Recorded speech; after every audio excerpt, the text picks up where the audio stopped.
জাতীয় সংসদ নির্বাচনকে সামনে রেখে আজ বাংলাদেশের রাজনীতিতে সবচেয়ে আলোচিত প্রশ্ন, আগামী প্রধানমন্ত্রী কে হতে চলেছেন। এই প্রশ্নের উত্তরে বিভিন্ন মহল থেকে উঠে আসছে নানান ধরনের নাম। জামাত ইসলামের আমির ডক্টর শফিকুর রহমান, নাকি বিএনপির ভারপ্রাপ্ত চেয়ারম্যান তারেক রহমান সাহেব, নাকি এনসিপির আহ্বায়ক নাহিদ ইসলাম। তবে মিডিয়া, টক শো কিংবা তথাকথিত বিশ্লেষকদের আলোচনায় প্রায় শোনা যায় তারেক রহমান নাকি এই দৌড়ে সবচেয়ে এগিয়ে। কিন্তু প্রশ্ন হলো, এগিয়ে থাকা মানেই কি প্রকৃত নেতৃত্ব?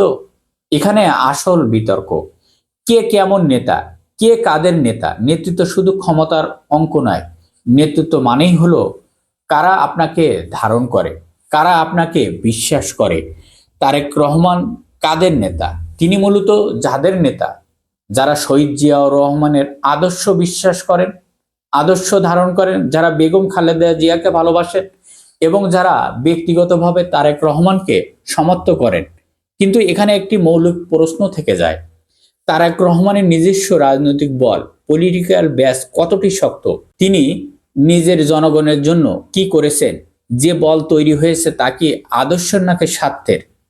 এই বাস্তবতা অস্বীকার করার কোনো উপায় নেই যে তারেক রহমানকে ঘিরে তৈরি হওয়া অনেক সমর্থন এসেছে স্বার্থ নির্ভর গোষ্ঠী থেকে, যাদের রাজনীতি ব্যবসা রক্ষা রাজনীতি।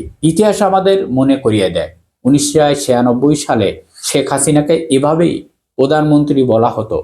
ডিসি অফিসে তেল মারা প্রতিযোগিতা চলত, কিন্তু শেষ পর্যন্ত জনগণের মন কোন দিকে গেছে সেটাই ছিল চূড়ান্ত বিষয়। ডক্টর শফিকুর রহমান কাদের নেতা? ডক্টর শফিকুর রহমান হলেন যাদের ঘর ভেঙে গেছে, যারা খেতে পারে না, যারা অসুস্থ, অক্ষম, নিপীড়নে রয়েছে, যারা জুলাই আন্দোলন চেতনাকে ধারণ করে এবং যারা সৎ, ইমানদার, ন্যায়নিষ্ঠবান, রাজনীতি বিশ্বাসী।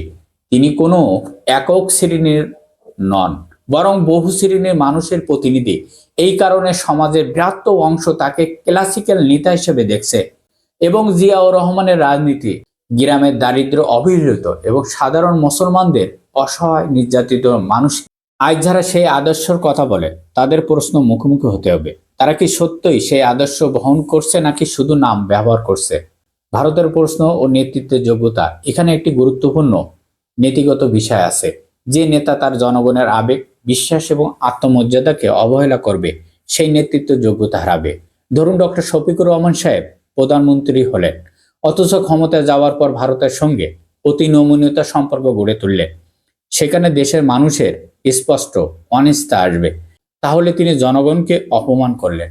আবার যদি ধরেন তারেক রহমান সাহেব ক্ষমতায় গিয়ে সেই শক্তির কাছে মাথা নত করেন, তাদের ভূমিকা কি বেগম খালেদা জিয়া দুর্দশার সঙ্গে জড়িত, তাহলে সেটি বিশ্বাসঘাতকতা হবে।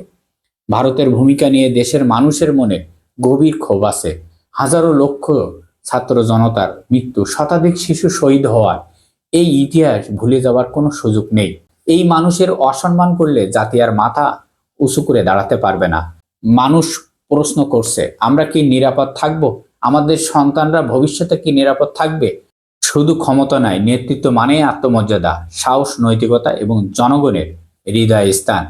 যে নেতা এই চারটি বিষয় রক্ষা করতে পারবে, প্রধানমন্ত্রী হওয়ার প্রকৃত যোগ্যতা তারই থাকবে। সবাই ভালো থাকবেন। আল্লাহ হাফেজ।